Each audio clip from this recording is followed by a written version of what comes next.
more participants and people don't have to struggle with interpretation. So we'll be sharing the dates for the Spanish and French specific launches later.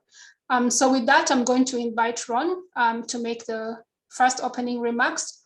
Ron, over to you. Thank you. Thank you. Thank you, Joyce, and good morning, good afternoon, good evening, wherever you are. Thank you for joining us at this launch event. We're very happy to see that we already have 57 participants. That's great. And I would like to start just by thanking everyone who's been working on this. I won't mention names because then I run the risk that I miss anyone. So just to thank everyone who's been contributing to this. It's really been a common effort to get where we are with this useful document.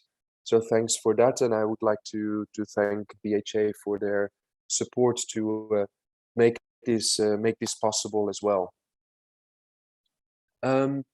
Well, as we all probably agree, mental health and psychosocial issues in any community require multi-sectoral responses. And in child protection, it's even more necessary to really address this and to work with others, to put the emotional, social, and psychological needs of children at the center of all our actions, to ensure that environments are safe and we have enhanced outcomes. But to do so, it is critical that we not only that we work with other sectors, but also ensure that that other sectors such as health or GBV, education, WASH, or cluster coordination, camp management, and nutrition sectors also contribute to the health in all policies approach as expressed in the Sustainable Development Goals. We really have to join hands to achieve the SDGs and promote overall mental health and psychosocial wellness for children and their families. There's no way that we can do it alone as child protection or as health sector or as education sector. It is important that we really work together and that we are joining our hands together to address the mental health and psychosocial support issues that are affecting children and their families. And the current crisis in the Ukraine is only sort of illustrating the need and the important need of a response to the need of mental health and psychosocial support issues and contributing to the well-being of children and their families. So the guide we are launching today provides child practitioners practical tools to engage with mental health and psychosocial support technical groups, but also across other sectors. So we heartily invite you to use it, to test it, to try it, to give us feedback and pass it forward. We would like to hear from you, how you're using it, how it's working, what are the successes you have with it, or also your failures, so we can also look at that. But definitely use it, test it, and try it. And with this, I would like to close my remarks and hand over the floor to Kuno, who will be presenting on further on this. Thank you. Thank you, Ron. Thank you for those remarks and for reminding us that this is a field test version, so we would like to hear from colleagues throughout this year on the implementation, on the successes, how useful it is, but also where there may be some drawbacks that we need to make some improvements on. So without further ado, I'm pleased to introduce Sarah Harrison, who is the co-chair sitting at IFRC for the IASC MHPSS reference group, for her opening remarks. Sarah, the floor is over to you. Thank you. Thank you very much, Joyce. As some of you know, I was the co-chair. I've handed over to a colleague called Carmen, who is currently in Yemen. So you've got Plan B, which is me, who the former co-chair, speaking today. The opening marks that I would like to say actually is more on content of the document. This is one of the rare documents, I think, that has actually been able to put the people that we assist at the center of the document. So it talks very much not in terms of sectors necessarily, but how can we best optimize the outcome, which is child protection. How can we better protect children in humanitarian settings? And that places the shift not on the different sectors and their names and their terminologies, but it places the focus back on the child again and their families, which is actually the whole reason why we do the work that we do. So it's quite refreshing to see the document from the very first pages talking very much about optimizing child protection outcomes. And in order to do that, you have to be able to know how to speak to these different areas or different sectors or different technical areas of work that have an impact upon children and their families. And we're very good in the humanitarian world at creating terminologies and nomenclature and sectors and acronyms that nobody outside of our professional industry understand, and certainly not the communities. So the advantage of the guide that we have here is if you are going to speak to somebody working in camp coordination or camp management, what language do they speak? Like what terminology do they use? And how can I use that terminology when I'm having discussions with them? So it's very much helping you to bridge that disconnect that can often happen in conversations at country level, where you're advocating very strongly for the needs of children, but the terminology and the language that you're using is not as well understood when you're listening to it from somebody working in the nutrition area, for example. They might use different terminologies. The other aspect of this guide that I particularly like is that it has an accompaniment factor, and it takes the entire childhood. So traditional childhood from the Convention on the Rights of the Child being from 0 to 18. So the guide covers the different areas that a child and its caregivers will interact with over the course of those first 18 years of a person's life. So in the very beginning section, when you're talking about infants, early childhood development, the guide very much speaks about nutrition and health programming, and also about WASH and camp coordination and camp management, because those are the areas which are going to have the biggest impact upon that infant and the mother's and the father's life as well. As you progress into children that are school age, primary school age, you're talking much more to education actors, mine action colleagues, particularly doing mine risk education work. And you're also potentially talking about protection with family tracing and case management issues as well. And then the guide is also covering adolescence. So children kind of 11, 12 upwards to the 18 age bracket. And in that age bracket, you're also talking about case management from a protection angle, if it's child protection case management, family tracing, but it could also be a gender-based violence side, particularly where we see girls dropping out of school at that age group. We also see interpersonal violence and sexual violence happening in many conflict settings.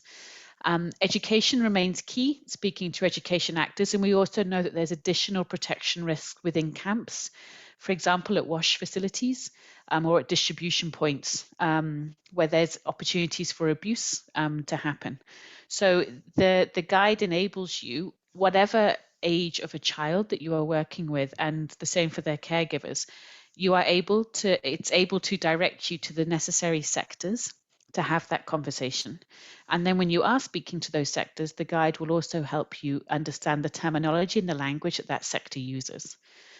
So it's almost like a navigation to help you navigate this humanitarian ecosystem that we've managed to create for ourselves, and we're all trying to operate within as well. So that's my opening remarks. Thank you so much, Sarah, and thank you for representing the MHPSS reference group, for giving us a taster to the content. And speaking, I like that word navigation, because you're right that we work within a context where we've sort of built a terminology, language that could be foreign to others, but this guide should help us unpack some of that. So thank you for that. So the next session is going to be the introduction to the guide, and we'll have a panel discussion. And for this session, Kun is going to be moderating the panel experts. So I'm going to hand over to Kun. Kun, if you can introduce yourself and introduce the other panelists. Yeah, you have the floor. Thank you. And just to remind everybody that, sorry, Kun, that this session is being recorded. So when you have the Q&A session, please remember that we are recording the session because there are other people who would like to see this launch but won't be able to attend today. So just to note that. And Kun, over to you. Thank you. Thank you so much, Joyce. Thank you, Ron, and also especially thank you, Sarah. It's great that you can be with us during this session, and I really like your opening remarks in the sense that that you stress really the language, because I often have the feeling that when we go to the fields, people speak with each other, but they don't talk to each other, right? The communication is missing because a common vocabulary is missing. So thank you everybody for this well-attended webinar here. And welcome to the panelists. Who do we have? We have Roy, who is an MHPSS specialist here at the CPAOR. We have Tarek, who is a Northwest Syria and cross-border CPAOR coordinator. We have Estelle, who's the Ethiopia CPAOR coordinator. Adama, who is now the CP and EIE specialist. We have Sari, who is a WASH specialist from IOM. Thank you. And we have one here who is the global CCCM cluster coordinator. A fascinating group of people, I can promise you, and they will give us interesting information that we are eager to hear. But Roy, let me start with you. Roy, you have been really a key person in the development of this document, and we've been thinking a lot together about how to make this document as user-friendly as possible. Can you just say a couple of words about it? And I see that you even prepared a slide. Wonderful. Roy, over to you. Yes, thank you, Kun, and thank you, everyone. I'm really excited to be here and to see all of you. So for a question, first of all, not everybody needs to read the whole document, right? And I think this is why it's so user-friendly. The guide and all the recommendations are really based on interviews that we held with experts from every sector. And it is meant to help you work with other sectors bilaterally.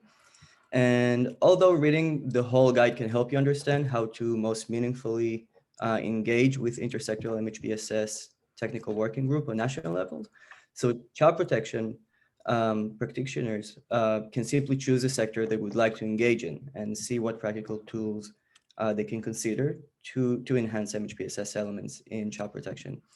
So as you can see in the slide, the way it works is that each sector has 3 sections, right? So first of all, you have the terminology, and the guide suggests that the most key terms and definitions needed to engage in the work of a specific sector. So it takes into consideration both the technical terms from the sector itself and integrates terminologies that are more related to child development and psychosocial needs and mental health services. And second, the second section offers the practitioners tools to cooperate with actors from a specific sector. So it is written in a very friendly, direct, and really engaging language. So practitioners can literally take this suggestion and apply it where it's available. And also, I think it provides several real actions that you can take and sends you to the right guidance or other sources to help you move further. And in the last section, if you look at the guide, so it gives you the justification, right? So the guide has been using the minimum standards for child protection and humanitarian action as a source to provide ethical reasoning and to justify our actions. So you can better advocate for a specific need that you have. And also, if you want to read further or know more, so you have a suggestion for extra reading. So I really think it is really useful and sort of self-guided in the way that you can take it and move on and work with people in the field. Fantastic, Roy. And I got a lot of private comments coming in on my WhatsApp here from people I know who are in this chat that they really like your tie. I just want to give you that to encourage you as well. Thank you, Roy. I want to go to the coordinators. So Tarek and Estelle, thank you first of all for joining us. I know how busy it is to be a CPAOR coordinator and still have time for this. Wonderful. For both of you, first of all, the following questions. What did you see actually in the field? What are the challenges that CP actors, child protection actors face when they want to work together in the field of MHPSS with other sectors? And then also, do you think that this guide answers the needs that you see, the obstacles that they face. Tarek, can we start with you? Yes, thank you, Koen. Thank you a lot, and thank you all.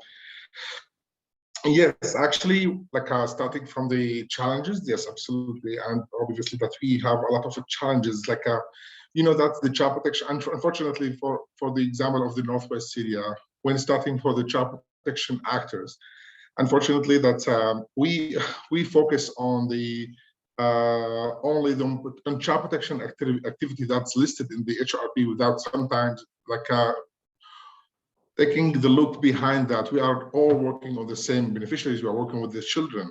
So that's the main problem that we have in terms of the integration with the MHPSS or the other sectors. And when we're talking about the MHPSS specifically, as also maybe you've been here in Northwest Syria in December, so you saw that the main issue that in collaboration with the education and with the MHPSS working group and also with the child protection, unfortunately, we have a lot of common activity together, like which called the structured PSS activity, semi-structured activity, PFA activity, one-off type activity, and we don't know. I mean, the main problem the main challenge that we have, like is this activity falling under the child protection? Which level of intervention? Is it under the level 3? No, it's under level 4. So that's always having been challenging in operation in our response. Absolutely, there is some also there is a lot of problems related to the lack of the MHPSS services, and some of these services could be, let's say, delivered by other actors, like for example, the doctors in the health facilities. I will give the example that's given from the guide, like when we see the guides on the, specifically on the health, that's one of the, let's say, recommendations is that we can encourage doctors to have the advanced training on to respond to the MHPSS services at the level 4. So it's one of the, let's say, our responsibility as a child protection actors as well. So that's the main thing, and also the common understanding. We should the common understanding of the MHPSS services, the child protection services, and the activity that's mixed together with the education, with the child protection, having all these actors at the same table, talking together, workshops, having the priorities to do this integration. It was an issue for the previous year, unfortunately.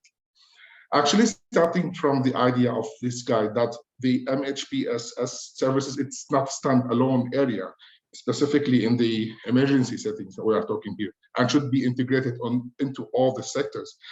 I believe that this guide summarizes in practical and organized manner the application of the CPMS in the implementation of the MHPSS elements of the child protection, like by suggesting that set of recommendation resources to support the implementation of all of them. Actually, most of the recommendations start by you can, and I think, yeah, we can do that. Thank you. Thank you, Tarek. Thank you so much, actually. And yes, advocating for more services on level 4 is something that is absolutely needed. There's an admiration for the work that you do. I've seen you in action. It's quite something, actually. So Estelle, the same question for you. What have you seen as challenges for intersectoral cooperation in MHPSS? And does this guide actually offer a solution for the challenges that actors face? Estelle? Thank you, Koen, and good afternoon, colleagues. Thanks for inviting me for this event. I totally echo what Tarek mentioned as challenges for us as child protection practitioner on the field. One thing that I've seen very challenging is that as sector, we work a lot in silo, and it's really challenging for us to, working in silo is totally something that I feel I can understand, because we have different mandates with other sectors. We also probably target different beneficiaries. So this is something that we could somehow justify. But the thing is, working in silos sometimes don't always give us the opportunity to see where our mandates converge. And we don't always also see where we could find some entry point to bring that convergence. And I also see, and this is something that few of you already mentioned, Sarah mainly in her introductory remark, the lingo or the jargon that we use in our sectors is a huge barrier for integration. I usually, when I sit in a meeting with other sector, I really look stupid when nutrition people are speaking of MAM, SAM, and OTP, or I mean, you name them.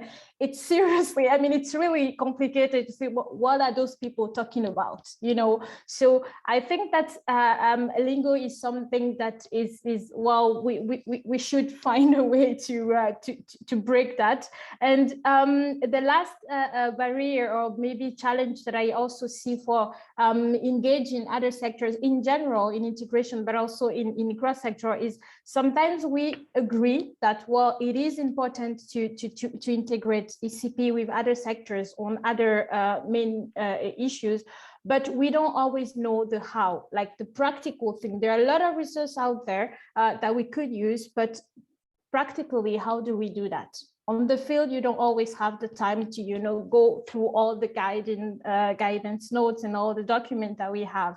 But what I think that this guidance has as an added value is the way, I mean, I think it's Roy who already mentioned that it's really, I found it very user-friendly. The way it has been structured is really simple. And the way that it has been created, you can do this, you can do that. It's really basic. And this is actually what we need to know. It's, I mean, we definitely know that we can do it, but the way it is put, it's really practical. And I was just to give you an example with education, we were we've started, you know, thinking of, well, how do we coordinate together? How do we integrate CP and education in Ethiopia? And we are currently thinking of putting in place a joint strategic, I mean, response framework.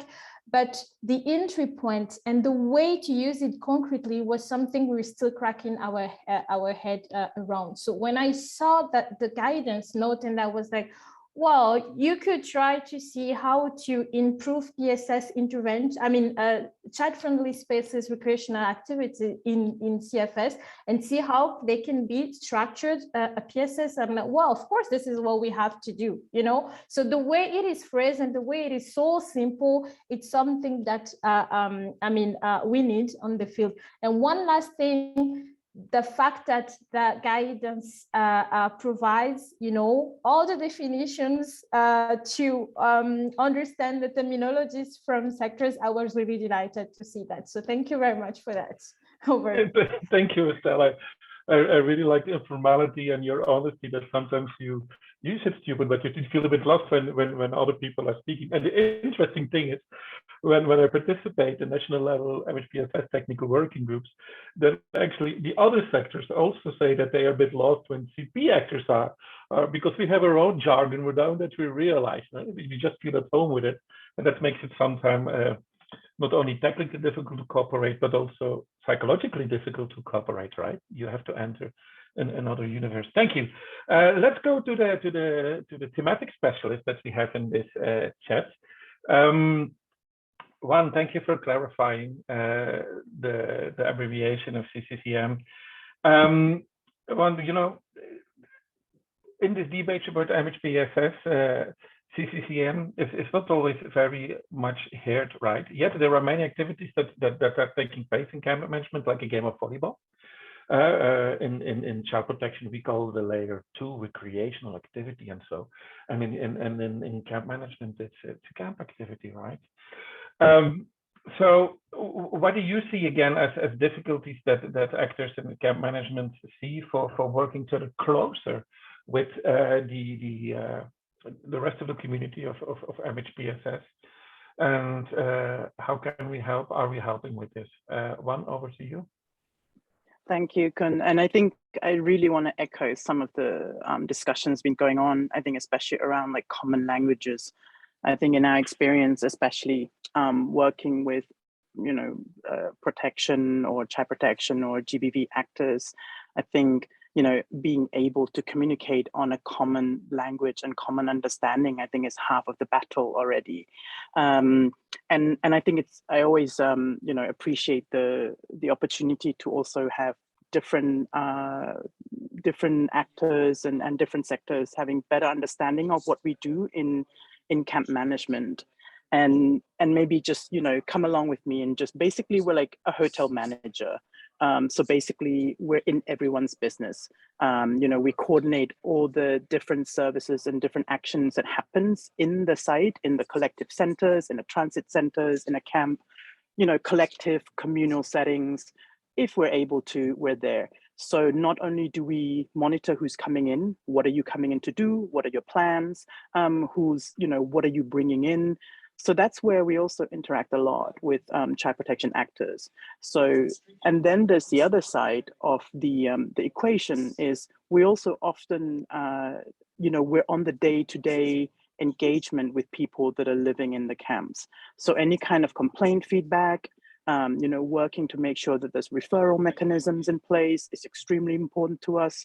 But also, I think it's one of our key objectives is to make sure that everyone living in displacement sites also able to participate in the decision-making process, are able to feel represented.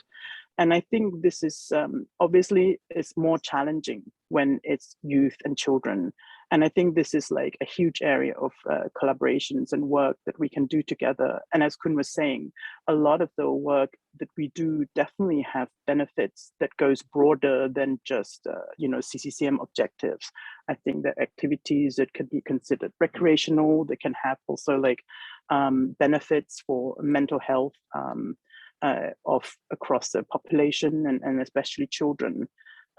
So I think it's definitely very good. And I think maybe just to share that, you know, we're a bit like truck drivers, you know, we're very basic, we just do the stuff, we react, we're like the front line, you know, worker in the camp. So, you know, most of the time we use very simple and basic languages other than all of our acronyms. And I hope that, you know, through this guide, and I think with more collaboration in the future in the field, we're able to also have bigger and more in-depth conversation as well about different areas of collaborations. And hopefully this is just the start of some of the bigger work that we're going to be able to do together. Thank you and so I'll much. Stop there, Kun. Yeah. Thank you so much, Juan, really. And I share your desire to have bigger and closer cooperation together. Thank you for that. Now, one of the sectors that I was actually puzzling with to put in this guide was the WASH sector. And then talking with Sarah here, she made me realize how important MHPSS is and the link with WASH during disease outbreak. So I'm very happy to have Sari here in this call. Welcome, Sari. Again, for you, how do you see this cooperation? What are the difficulties for cooperation between child protection and WASH in the field of MHPSS, direct cooperation, and especially in MHPSS technical working groups? Is this guide helpful? What else can be done? Sari, over to you. Hello, everybody, and thank you so much, Cohen, for that point. I can say that for that guideline is really, really important for us in the sector.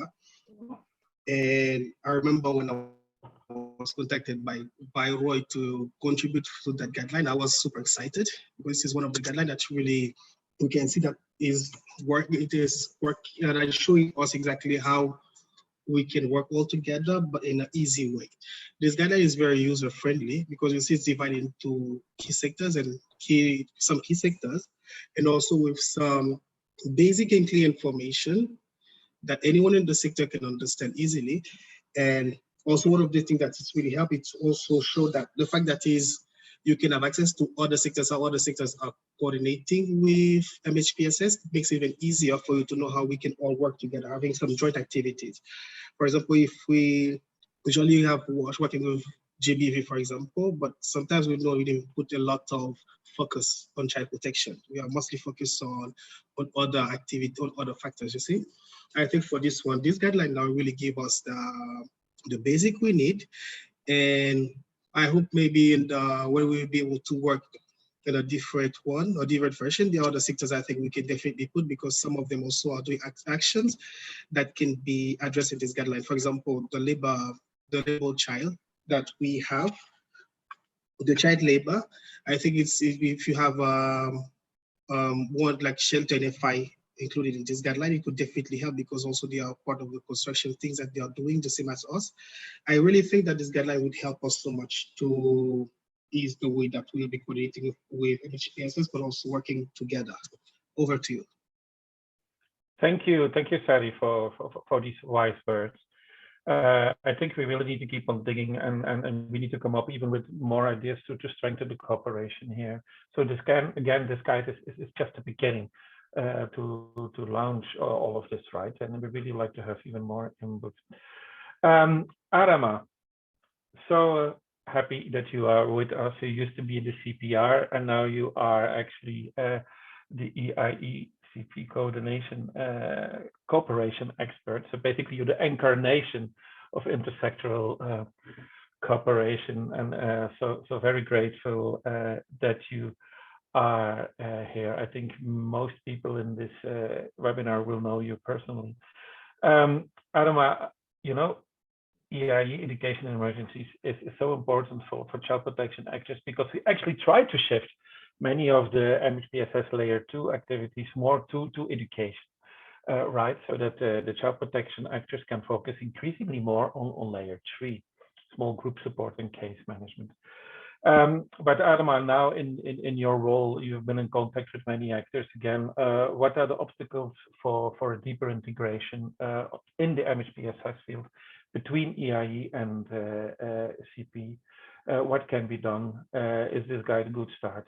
Over to you, Adama. Thank you so much, Koen. And I have to admit, this is definitely the gift that you're making, that you're giving us, especially to me as maybe supporting body to the organization and the field colleague, because to me it's really useful. I mean, for many reasons. I'll highlight just maybe two of them. And the first one is really general, and I think Sarah highlighted, and also Estelle really share it. And I think we all been confronted with guidelines or documents that are really difficult to understand, that use a lot of acronyms that seem really not closer to our sector, and which is unfortunately really usual to our practice. And I really believe that this guide at least has really managed to avoid that. And I think mainly it's really linked to the involvement and of the different workers, I believe, from many sectors during the elaboration phase, both in terms of content, but also in form. I think it really uses a user-friendly vocabulary, avoiding a lot of acronyms, simple syntax. That is really the first reason I think this guideline will be really useful for any practitioner in the field. And the second reason that made me really think it'll be also useful for the education sector is that it could really support to define the role and responsibility of its health and psychosocial support. In other words, sector cluster can easily refer that has been recommended that they could put into place without really overlapping into the activities that child protection, for example, or the other sectors could potentially do. This is the first one. And as you know, one of the challenges that education sector can face is to be seen as life-saving. And I think this challenge is also present in child protection, especially when it comes to any rapid intervention or any rapid response mechanism. And I think this guide allows education sector to be seen or at least included in mental health in the same way as the other sector, to be really easily seen as part of a comprehensive mental health response. And maybe let me finish with this example. Last week, early this week, we had a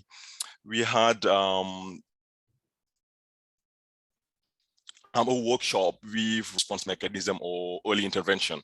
So to me, it was really, the tool came to be really handy, at least for the collaboration between child protection and education, because they were really working on the strategic planning, and it allowed the coordinator to easily look at the tool and see the recommended activities. First, for education, they could easily rework some of them so that more to make it more context specific, and also define the role of education and the role of child protection, and even trying to define who will be monitoring each activity and under each sector. So in general, these were I think the main reason why I think maybe this guide could support us on really integrating at least child protection and education, and even having a look on what the other sector could do around mental health and psychosocial support activities. Over to you, Koen. Thank you, Adam, and I hope to see you also in the launch of the French version as well.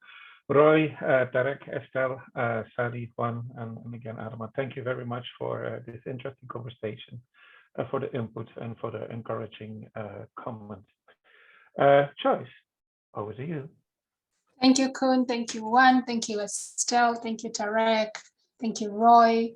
Thank you, Adama. I think I'm seeing some faces for the first time today. I know we collaborate and speak a lot on email, so that's why I have a big smile on my face. So we are now opening up to the Q&A questions. So we're encouraging you to post any questions you may have on the chat, or if you wish to speak, please raise your hand. We have about 10 minutes or 12 minutes to do this.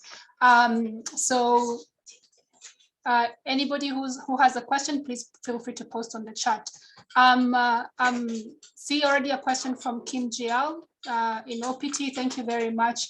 So Koen, Kim is asking how long are we going to be doing the field testing for? Yeah, thank you, Kim. Good question. You know, the advantage of having documents online that you can continuously improve them. So this will be a living document. So there is not really like a phase 1 or phase 2. Whenever you have a correction, whenever you have a suggestion for improvement, send it, and we will incorporate it in the online version. And the fact that you've asked this question means that you already have some comments. So please let it come. Everything is good. Thank you. Thank you, Koen. As we say, musically, let it flow. So keep the comments, the feedback, both positive and constructive, coming in. Any other comments, even comments, they don't have to be questions. Maybe some of you have had a chance to look at the guide before. Do you have any comments or questions? Okay, there's a question from Nabil asking, if I might ask at operational level, what are the linkages with the minimum service package for MHPSS? Trying to work out the acronyms. Koen, this one is for you. Thank you. So yes, MHPSS, MSP is a minimum service package. As you know, the minimum service package also stimulates very much actually the intersectoral work as well. So this document is written from a child protection point of view for MHPSS, right? And it totally fits in. You know, you cannot talk with other sectors without knowing the vocabulary and done. So it is actually complementary, if you want to speak, with this very big work done on the MSP. It will facilitate the contacts with other sectors. If you work together in MHPSS technical working groups, you will be able to understand each other better, and so on. So it is really, it's basically the terminology is the same, and so we really paid close attention that this is really supportive to the MSP, because the MSP, I believe, will have a big impact on the way that we will move forward in the future MHPSS, so we make sure that everything that we do fits in that one. Thank you. I don't know if, thank you, Kun. I don't know if Sarah, you want to speak a little bit to the MSP, and Roy has gladly put it out there, the minimum service package. Sarah? Sarah mentioned that she had to go quickly, but maybe Okay. Carmen is Is here. Carmen I don't still know, Carmen. online? Yeah. Hi, hello. I don't know if you can hear me. My connection is... Yes, we can hear you. We heard the first phrase and then kind of lost you. Carmen is in Yemen, so. Yeah. I'll do my best. We can hear you, Carmen. Thank you. Wonderful. Yeah, just to maybe highlight that the minimum service package started as a joint project of WHO, UNICEF and UNHCR, and then it has expanded to UNFPA as well. And what it intends is to look into exactly the same purpose of this guideline, which is how can we have easy tools to do what is needed to do in terms of MHPSS at country level.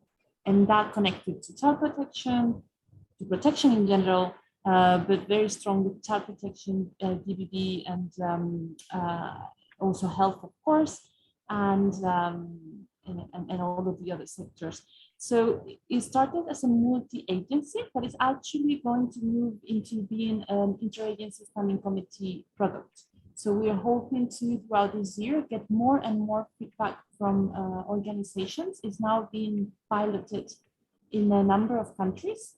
And with all of that information on how is it going at country level, and all the feedback that organizations can submit through the website, which I'm going to put in the chat in a minute, then they're going to hopefully get a final, even stronger version, which should help all of us in different sectors to operate easier in MHPSS. So yeah, very much welcome the feedback. We're trying to visit and keep on helping us on making it even stronger. And we will be sharing information on the minimum service package as we move forward. Yeah, I think that's what I can share for now. Thank you so much, Carmen, and thank you for joining us from Aden despite the challenges with the connectivity. There's also a question that came up on the chat about whom the feedback should be sent to. So thank you, Roy, for posting the email addresses. So they can either be sent to Kun or Roy, and Roy has shared the email addresses. I don't think there's any question I've missed on the chat. Any other questions? Anybody who would like to ask a question verbally? Okay, I see one question from Ashani. Thank you for joining us. I know it must be late on your side, so great to have you here. So can I please clarify that we are expected to share the guidance documents? Yeah, so yes, you can share the document is widely available. We've posted on the chat, so feel free to share it with others because we believe that the simplicity of the language should also allow for others to use the guide, but I'll also let Kun speak to that as well. Kun, over to you. Yes, this is actually a good question because I received a similar question. Why is actually the child protection not in there as a sector? And it is intended for child protection actors in the first place. So everywhere where we say you will see it that it's written in a you form. Then we talk to child protection actors. So it is the intention that this really goes to child protection actors, that it goes to that the CPAY coordinates, distributed to other child protection actors and to protection actors. But of course, it can also be used by other sectors as well, right? But it also explains why the CP, because we cannot, if we are CP, we don't cooperate with CP, so that's why, yeah, just wanted to clarify this. Thank you. Thank you, Kun. Any other questions? Comments as well are welcome. Ashani, yeah, please go ahead, Ashani, and clarify. Over to you. Sorry, thanks, Kun, for that response. But my question was more in terms of, okay, like you said, so it's you. The assumption is that it will be child protection actors who then refer this guidance to other sectors. But my question was, how within the guidance there are other guides, right? So if I'm right now looking at the section on how you cooperate with education actors. So there is a section which says why we need to cooperate, and then there is guidance for you, meaning I'm assuming that's for child protection. But there are some other sections which say the guidance which you can refer education actors to, right? So are these two different sets of guidance that's there, and how familiar do we need to be as child protection workers about these different guidance documents that are there before we refer them to the relevant sector? I'm not sure if I'm making myself clear. I think so, and thank you for this question. Listen, I personally, I believe it can be of great personal development for you as a child protection actor to read the documents, right? You will understand other sectors better. And you can use it at the moment that you have to cooperate with others. So you want to cooperate with others, you just go to the relevant section with the sector that you want to cooperate with. You can see it there. But all these references to the other guides of within that other sector that you want to cooperate with, it's really, let's say, like complementary. If you want to, you don't need to know the whole guide or so. But that being said, we also want to give you the opportunity for further professional development. Also, it gives you arguments when you want to cooperate with the other sector. Listen, you can refer to that document and say, we saw in your guidance that it is good that we cooperate, right? We have an overlap here, so let's talk. So in case there is some hesitance from the other sector, because all of the sectors by themselves, what we observed is that they're very much focused to the inside. They coordinate inside, but not externally. And sometimes we see some hesitance to start cooperating externally, but then you can really refer to that document that we put there in the guidance, and it's actually good for us. It's part of your guidance document, part of your standards, or whatever. So use it for your own professional development and use it as an argument. Those extra guidance documents that I referred to in this document. Does that answer your question? Yes, it does. Thanks. Thank you, Shani. I think that was a very useful question. So we have a chance for one more person, one more question or comment as well. So if not, I'm looking at the chart, looking at the hands, no hands raised. That buys us some time. So first of all, let me just say a big thank you to all the panelists today, and even more so to all of you who participated in the development of the guides through the consultation within child protection, but across different sectors. We really appreciate your collaboration, and it speaks to the true spirit of our intersector nature when it comes to MHPSS. So thank you very much, and thank you for being with us today. I'm now going to hand over to Elizabeth from the USAID Bureau of Humanitarian Assistance. Thank you, you're welcome, and for you to share some closing remarks, and as I thank BHA for the support for this piece of work. Over to you, Beth. Thank you. Thank you so much, Joyce. Thank you to the CPAOR and all its members who've supported this. Thank you to, all who haven't been named, to the panelists. This has been such, I will say, an actually really inspiring short hour to hear your thoughts on why this matters. And of course, we know that psychosocial needs around the world are only increasing. We saw it during COVID, we're seeing it now, sadly, with the Ukraine crisis. We've seen it with the conflict in Ethiopia, with the conflicts that seem to not end in Somalia and DRC and Syria, and the list just goes on. I think COVID brought it home for a lot of us in our communities. And we know that psychological well-being impacts persons and children, not only in their success in school and in their success in society, but also in their personal health and well-being. Also, what we know is that within crisis and conflict settings, in a lot of countries, children make up 50% or more of the population. So no matter what subsector we are working in, children are potentially a larger portion of the population being served. So what do we do? This guide is so phenomenal as I'm looking through it, and everything that everyone has said is exactly what we're looking for as best practice. We want self-guided, we want practical, we want simple, we want to the point, we want terminology that we can all understand and that brings the silos together and allows us to at least speak at a minimal level of understanding so that we aren't afraid to lean in this space. And I think that's what this guide does. It takes some of the gray out of this and makes it more black and white. What is MHPSS and how do we provide support? So it's super exciting that it has come together. It's super exciting to see the level of detail within this yet still well consolidated guide. And it feels like a one-stop shop in terms of finding what you need when you need for almost any question you have as we cross the sectors. So I just want to say once again, thank you for the fantastic work.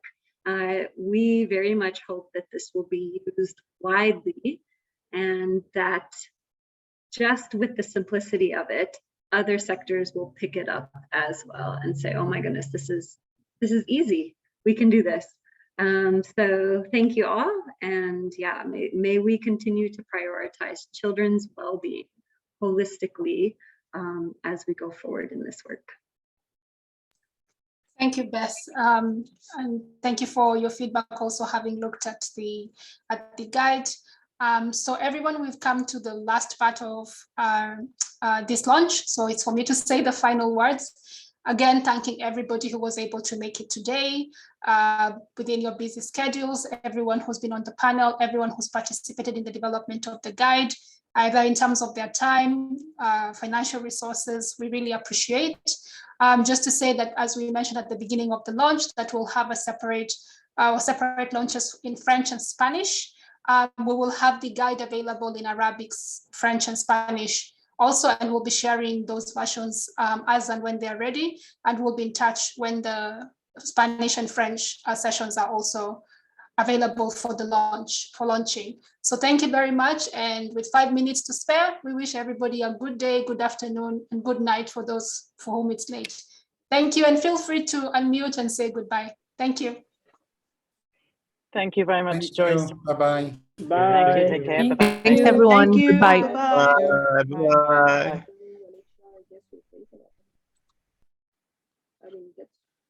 Bye.